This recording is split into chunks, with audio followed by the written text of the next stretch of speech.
Good morning, everyone. My name is Diksha McCord, and this is my husband, Gyandev. And we'd like to welcome all of you to service today. And we hope that you had a wonderful Christmas. I'd like to especially welcome those who are here for the first time and those who are staying at the Expanding Light. Those also who are watching us on the internet. I'd like to start by reading from Rays of the One Light, Weekly Commentaries on the Bible in the Bhagavad Gita by Swami Kriyananda.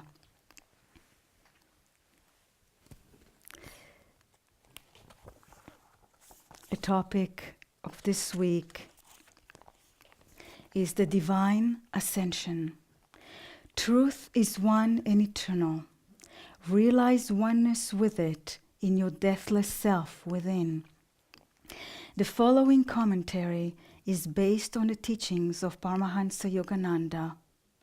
In the Gospel of St. John, chapter 14, we read, I am the way, the truth, and the life. No man cometh unto the Father, but by me. What is this I, when spoken by a master who has conquered every vestige of ego consciousness? Therein lies the mystery of true scriptural teaching. That I, that is not I, there is no I. Does it even exist? In what way is it different from the consciousness that animates other human beings? Jesus was not saying, look at me, don't look at other masters. He was saying rather, look at a divine self that is the essence of who you are, your very self. You are that I. No man cometh unto the divine consciousness except by first recognizing his own intrinsic divinity hidden behind his delusive ego. The Bhagavad Gita in the 4th chapter states, O son of Pritha, Arjuna, in whatever way people accept me, in that way do I appear to them. For all men in some way pursue the path to me. Meditate on the divine incarnations, their lives, and the consciousness animating them will be your stairway to the infinite. Thus, through Holy Scripture, God has spoken to mankind. Om, Om, Om.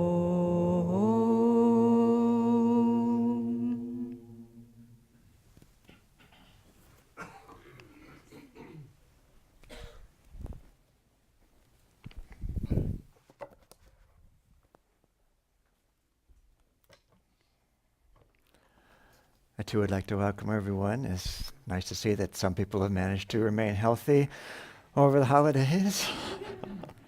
It's been a rough season so far. I'd like to share with you a reading from Whispers from Eternity, Prayers and Poems by Paramahansa Yogananda. This is called Demand to Travel by the One Highway of Realization. Our one Father, we are traveling by many true paths toward thy one abode of light. Show us the one highway of common realization where all bypaths of theological beliefs meet. Make us feel that the diverse religions are branches of thy one tree of truth. Bless us that we enjoy the intuition-tested, ripe, luscious fruits of self-knowledge hanging from the many branches of true scriptural teachings. In thy one temple of silence, we all sing to thee a chorus of many-voiced religions. Teach us to chant in harmony with thy love's manifold expressions, that our chorus of souls rouse thee to break thy vow of cosmic silence and lift us onto thy lap of universal, immortal understanding.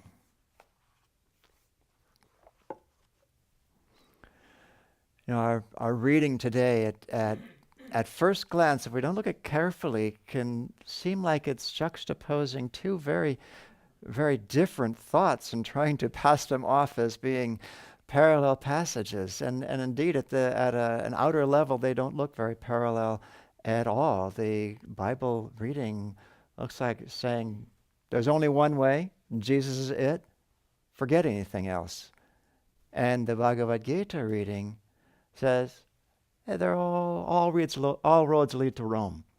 Right? All spiritual paths will get you there, and everyone's on them. Very, very different seeming thoughts. And if our understanding stays at just an outward level, well, as many people's understanding has, and it's created quite a few problems in this world, quite a lot of dogmatism and religious bigotry. Not just, unfortunately, not in any one religion. Last September, Diksha and I went to visit her family in Israel. And we weren't with family all the time. Sometimes we were traveling around and seeing some of the shrines there. And one day or a couple days, we went to Jerusalem, which I think everyone ought to go to see. It is really a fabulous place. And Diksha's uncle teaches as a professor at the Hebrew University in Jerusalem, and so we were coordinating with him to visit him as well. And he said to her, well, of course you're going to the old city. And she said, I don't know. It's a little scary, good Jewish girl in the old city, which is primarily inhabited by Arabs. It seemed a little scary. And he said, don't worry. He says, you're going. I'll take care of it. So we went to visit him. He took us to his office in the university and introduced us to his assistant, Shireen, who was a Muslim woman, very conservative Muslim woman, dressed in black head to toe, only hands and face exposed. And he said, Shireen will be your guide through the old city of Jerusalem, and Diksha, she will hold your hand the entire time.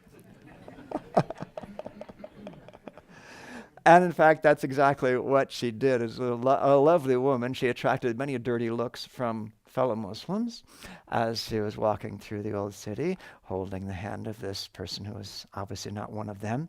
And we saw a number of the shrines there, and we went, of course, to the Wailing Wall, the western wall of the ancient temple there, which has a security scene beyond anything you'll find in an airport. These days, the metal detectors, and it looks the same as the airport, except it's a little more extreme. And Diksha went through, and I was about to go through, and it became clear that our guide was going to be a question mark going through, because she was obviously Muslim, and this is a Jewish shrine. And so after a number of phone calls, seeing her ID, she was born and raised in Jerusalem. This is all her life had lived there. A number of phone calls the security people made. They finally rejected her, would not allow her to pass through the security checkpoint to go into the Western Wall. I was a little outraged, and striking a blow for religious tolerance, I refused to go through also. And we just sat talking outside the fence for some time, and while Diksha went into that shrine. And at one point I looked, we were up very high. You had to go down a lot of steps to get to the Western Wall. So I could see over the top of the Western Wall, and as I looked over the top of the Western Wall, there was the Dome of the Rock, one of the holiest shrines in Islam. Golden dome, probably the most identifiable thing in a aerial view of the old city of Jerusalem. And I said to Shireen, I said, so would I be able to go into Dome of the Rock? And she said, oh no. So much for striking a blow for religious tolerance that day. But this happens everywhere in all the major religions. It happens in Hinduism as well. I was reading a book, a very wonderful book, an account of, or diaries actually, of a disciple of Anandamayi Ma, whom Yogananda writes about in his autobiography of a yogi, the joy-permeated mother. And this was probably the first Westerner to really become a disciple of Anandamayi Ma and spend a lot of time with her. And she came to Anandamayi Ma basically at the beginning of the Second World War. She was European. She's from Austria. And most, or all of Anandamayi Ma's other disciples were Hindus, and many of them were very, very orthodox Hindus, for whom this Western woman was basically an untouchable, a pariah. And if even her shadow fell on one of them, they became impure and had to go cleanse themselves somehow. If she was not allowed in the presence of where there was any food or drink, because her presence would pollute that. So there is intolerance all over. Very, very often, can you bring it down to just a lack of understanding of what people's own scriptures are about? Because let's face it, many scriptures are written in terms that are rather difficult to understand. I mean, how many people would dive beneath Jesus saying, "I'm the way, the truth, and the life. No one cometh unto the Father but by me"? How many people would go down to a deeper level and see that sort of dogmatism is not what Jesus was talking about? As Swami Kriyananda point out in today's reading, that, and I'll just read it to you briefly, that he was saying, in order to attain divine consciousness, we first need to find that intrinsic divinity within ourselves. That's the only way to find that greater, that cosmic consciousness within the whole universe and beyond the entire universe. And that it's hidden, as Swami writes, hidden by the delusive ego, which obscures the way reality truly is. Because if we did not have that delusive ego, each one of us has like a homing beacon inside of us that would take us straight to our divine essence, take us straight to an experience of eternal, infinite bliss, which is what we are because we're part of God, and that's what God is. And without this delusion, without the smoke screen of what can happen with the ego, we would just go straight to that intrinsic divinity within ourselves, realize who we are, and through that realize what everything is. You know, I was reading recently a book by a man who's an expert, apparently, in the field of geopolitics, which I knew nothing about and still don't know very much about, but I know a little bit about more than now than I did before I saw the book. And I didn't really even know what geopolitics was. I thought it was basically just kind of international relations. But the way he put it is that it's a study of how the basic national interest of any country will compel it to behave in highly predictable ways. That there may look like there are infinite number of options, infinite number of different ways for a country to behave, but in fact, there really are only very few, and in most cases only one way for it to behave, no matter who is leading the country. No matter what political power, if you have political parties, no matter who is leading it, that if based on how they perceive their own national interests and how they perceive the world circumstances that they're facing, it is highly predictable exactly what they will do. And in fact, in this book, he presumes to predict the next 100 years of world history based on this view. And it's very interesting. I have no idea how valid it is, but he certainly makes a few compelling arguments in the book as to what will happen. And as I was reading this, I was very struck by how this is all just a macrocosm of our own little microcosm, because we too are very, very predictable. That based on how we perceive our interests and how we perceive the circumstances around us, someone who knew all that could predict in detail precisely what it is we're going to do. And the question is not, are we predictable or are we unpredictable? We kind of like to be unpredictable. We don't want anybody to know what we're going to do. But in fact, it's very easy to predict for someone who knows enough, for a master, for example, to predict exactly what we're going to do, whether we have that smoke screen of the ego around us or not. If we have the ego sending us off in various different directions, we'll gradually get where we want to go. Just like the reading from the Bhagavad Gita says, however anyone appears to us, to me, to God speaking, how anyone holds me in his heart, I will appear to him in that way. If he thinks I'm blue and play a flute, I will be blue and play a flute. That God doesn't have a problem with that. But very flexible that way.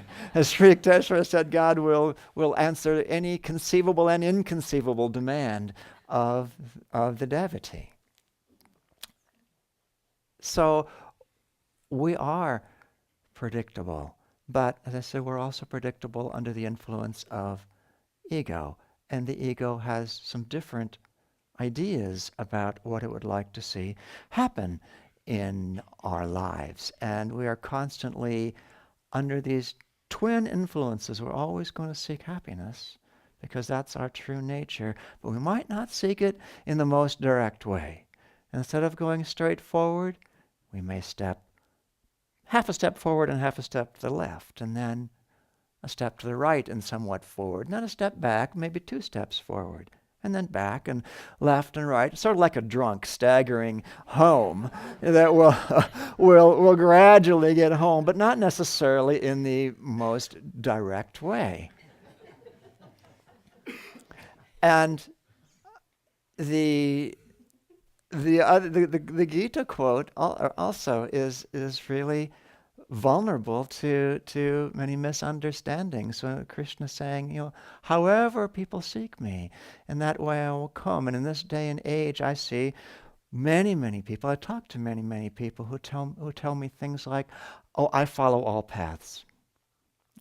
I follow all gurus, which on one level is admirable. At least it's tolerant. But the question is it going to get them where they want to go? Many of you are familiar with Ananda's website. And the website has a section called Ask Ananda's Experts, where people submit a incredible array of different questions, and the questions get parceled out to various ones of the ministers here to answer. And I received one just the other day, which was written by a person from Trinidad who was saying, I go on these internet discussion forums on spirituality, and there are people from all different paths there. And they have so many different ideas that I come away completely confused and wondering whether my own spiritual path is even valid. And it really happens a lot these days, that people do get a lot of confusion. In that admirable openness, they start to not be able to get clarity on any one direction. It's like trying to take all possible paths to the top of a mountain. We can honor all possible paths, certainly, but when it comes to getting there, we need to walk on one, and only one at a time, unless we're really, really big or the paths are really, really close together, which by and large they're not. They take different directions here and there. So the saints and masters, what their job is to show us how to clear away that smoke screen of the ego that keeps us from being able to clearly perceive where it is that we want to go. When just 3 days ago, it seems already like eons ago, but just 3 days ago, we had a landmark event really in the history of Ananda. On Christmas Eve, we had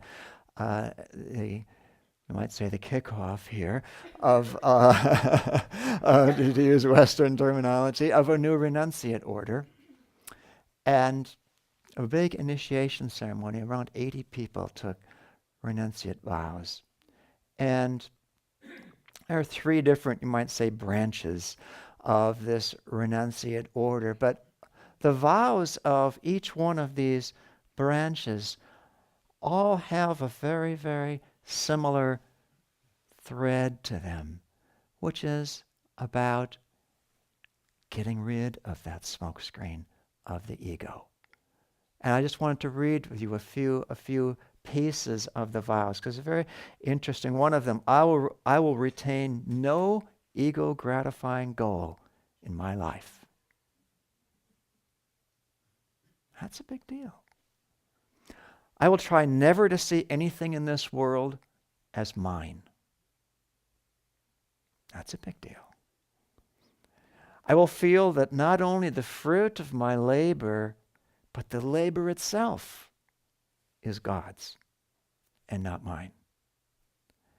It is trying to get away from the thought that it's all about me.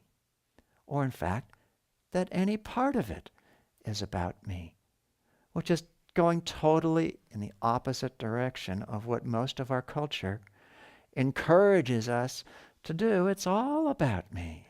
It's all about gratification. It's all about looking special. It's all about being important. It's all about being comfortable, having the things that we want. And this renunciate order is simply the opposite direction altogether. And we can look at this in a couple of different ways. We can look at it from the standpoint of deprivation. Okay, it's taking away from me what is dear to me, like taking off one of those super sticky Band-Aids that also pulls some of your skin with it. We can look at it that way if we want to. But number one, it's not very fun to look at it that way. But number two, it's not really valid, because what it's doing is taking us toward freedom. It's not deprivation. It's the freedom to be who we truly are rather than being deceived all the time. It's the freedom to not have this world kicking us around according to what it gives us or not gives us, because we don't depend on the world for our happiness. We don't depend on other people, how they treat us, for our happiness, that we have that sense of freedom inside. In Autobiography of a Yogi, those of you who have read it may remember the time when Yogananda had just been with his guru, Sri Yukteswar, for a short period of time, but he'd always had this lifelong draw to go to the Himalayas. And so he basically ran away. Didn't get to the Himalayas. He didn't get any farther than a saint that he meant to visit on his way to the Himalayas, who quite clearly told him to go back to his guru, that his guru could give him more than the Himalayas ever could. And as he went back to Sri Yukteswar with his tail between his legs, and he said, I'm so sorry, you must have been very disappointed that I so abruptly left my obligations here at the ashram. I actually thought you'd be angry with me. And Sri Yukteswar said, of course not. He said, anger only comes from thwarted desires, and I have no desires. Nobody can disappoint me because I have no expectations of them. My only wish is for your true happiness. Now, is that freedom? That's freedom. That's freedom from being influenced in any way by how other people impact us. I had this image as I was thinking about the bird in a cage. And what if all of a sudden the magician comes by, snaps his finger, and the cage disappears.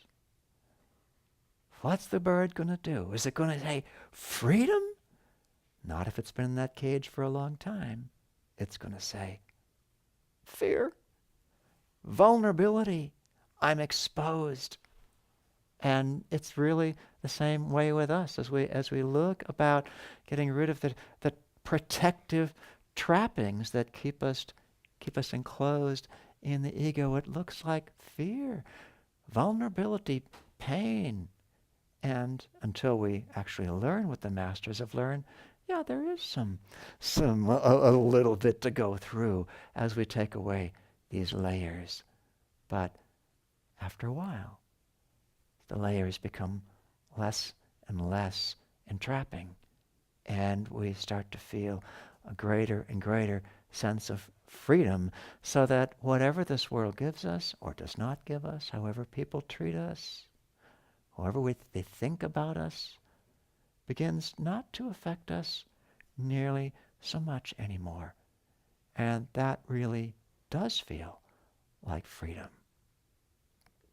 You know, when I was reading this book of the diaries of Anandamayi Ma's disciple, she didn't like this treatment that she was given by the Orthodox Hindus, who thought of her as impure and literally an untouchable in their caste system, and untouchable.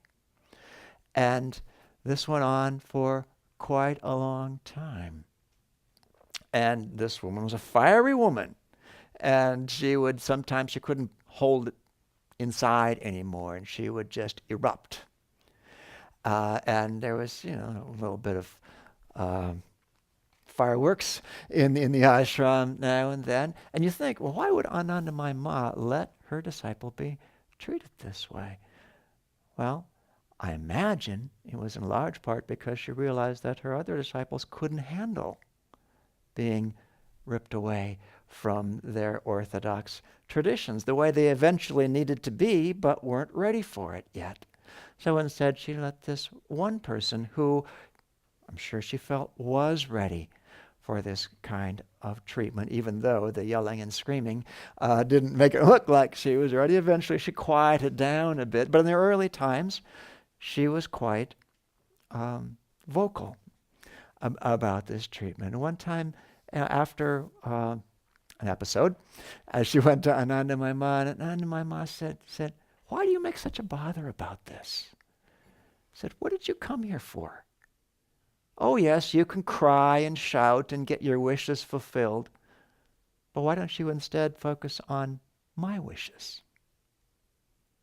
Which were obviously for her disciples' freedom. Said, "So, speak to me."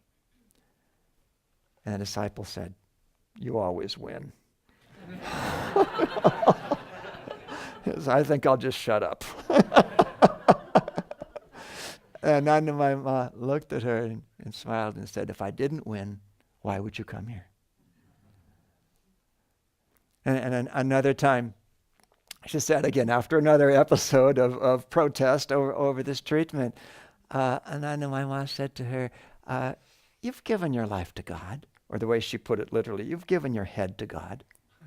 And she says, "You've given your head to God. If He chooses to play football with it, what is it to you?"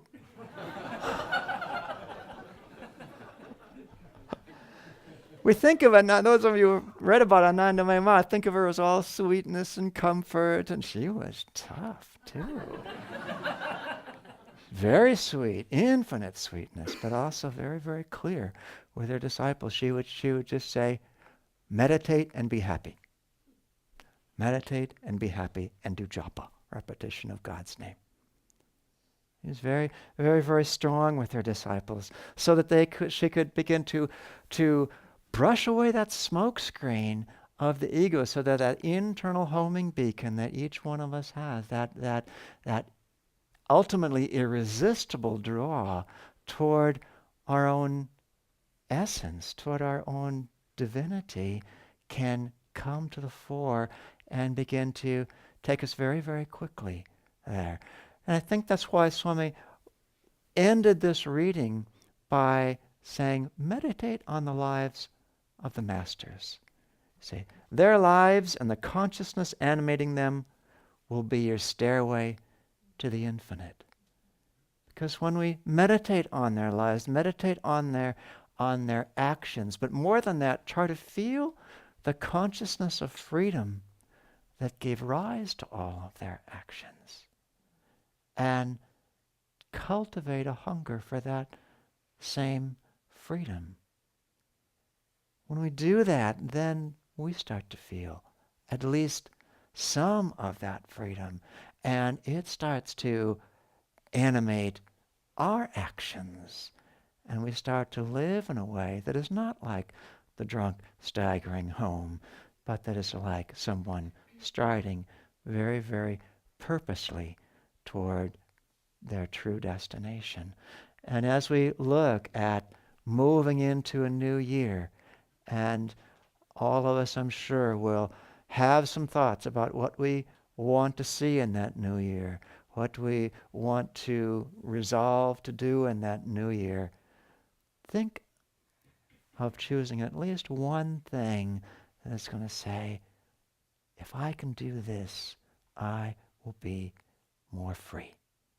I will have a greater feeling of freedom in my life, in my thoughts, in my reactions to my life.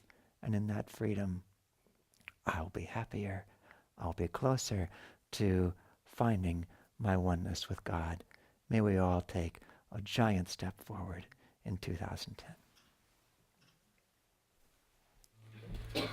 Lord Most High, our Heavenly Father, all our lives we dedicate to Thee.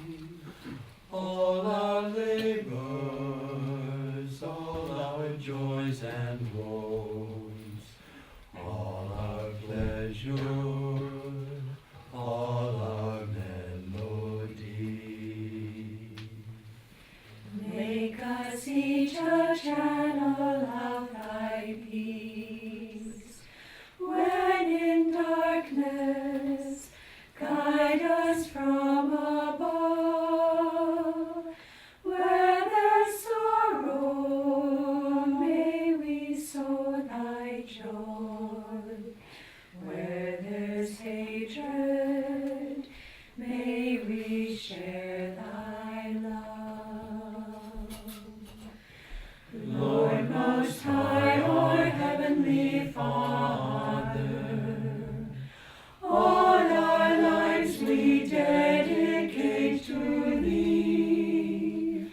All our labors, all our joys and woes, all our pleasure, all our melody.